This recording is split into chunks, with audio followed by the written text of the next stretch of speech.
tip number 4. Now we're kind of getting into some of the specific stuff. You should understand the contracts. You don't have to understand every aspect of the contracts, but there's a few elements that you should understand about the contracts, the AIA contracts. Now, what this means is you're going to have to actually read the contracts. Reading contracts is almost as boring as reading the MEEB book. It's not quite as boring as that, but it's pretty close. It's very, very difficult to just sit down and read through these contracts.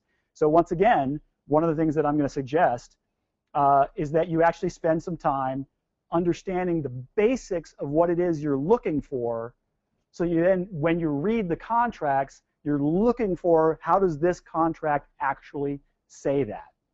So I'll give you a couple of quick examples of that. If you think about first of all, who has contracts here? So the obvious one that you most care about, right, is the owner to architect. So we have the owner-architect contract, which is the B101, or one of its related ones, B107 or something like that. We also have the owner-contractor, which is the A101 or the A107, et cetera, right? Those are the two main contracts. There's then the A201.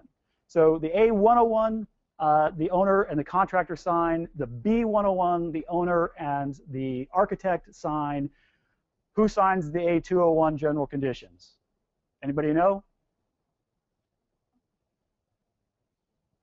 It's one of the key contracts that rules all of the work that you do. It's kind of fascinating. It is not the architect-contractor. There is no contract between the architect and the contractor, and yet we have lots of relationships between ourselves, between the architect and the contractor. How does that work? The two contracts are referenced into each other's contracts. So the A201, the general conditions, is not signed. It's referenced into the other contracts. So if you actually had a contract that had all of the information in it about, like, who's paying for the porta-johns, who's paying for the electricity, where does the, you know, how do the change orders work? If you had all of that actually in your contract, the contract itself would be incredibly long and very hard for people to understand what they were signing.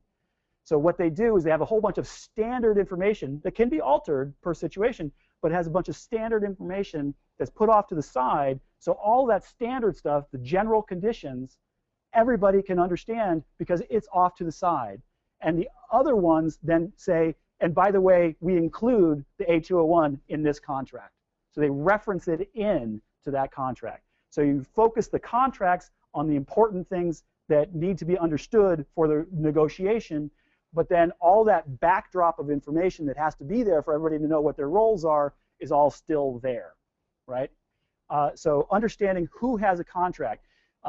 If I have a subcontractor and that subcontractor has a contract with the contractor, obviously, can I talk to the subcontractor?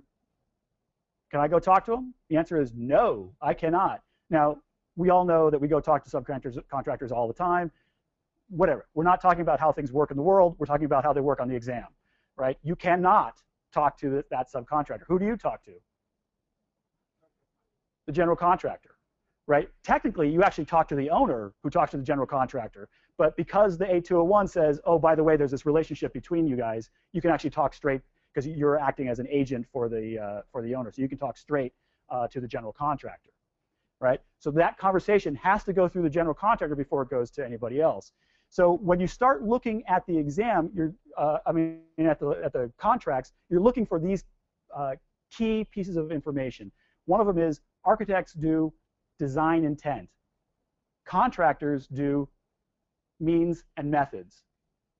So your role is to do, this is what we think it should be. This is how we think it fits into the world. Code, all of that kind of stuff. The contractor's job is to then make that happen. Those are two very different contracts. Just think about the different way that we said that, right? The contractor's job is to make that happen. It's not to be like, this would be a good idea. It's to make it happen. Different kinds of contracts, they sound different, there's different words, they have different meaning, and they have dramatic impact on who does what at the site. I have to say, this is one of those things where, since I've been teaching this stuff, I have been kind of amazed at how little anybody tells any of their employees about how the contracts work. You guys are probably standing on sites out there saying all kinds of things that you should not be saying, right? This is one of the great things about studying for the A.R.E. Taking the A.R.E., we all know, kind of sucks, right? But studying for the A.R.E., you're absolutely going to be a better architect because of it. There's no question. So, architects, design intent, contractors, means and methods. So let's look at a couple of what that might mean. You look at the standard of care. This is the official way that we talk about how these things go. The standard of care for an architect is reasonable and prudent. The standard of care for the contractor is conformance. Right? Those are very different. You have to start looking for those terminology, that terminology, in order to start reading the contracts. You'll start seeing it differently, and it'll make sense. Don't just start reading. Understand what you're looking for first. By contract, you can only promise competency. You cannot promise beauty. Right? There is no part of the contract that says, I'm going to give you the most beautiful building ever. It can't.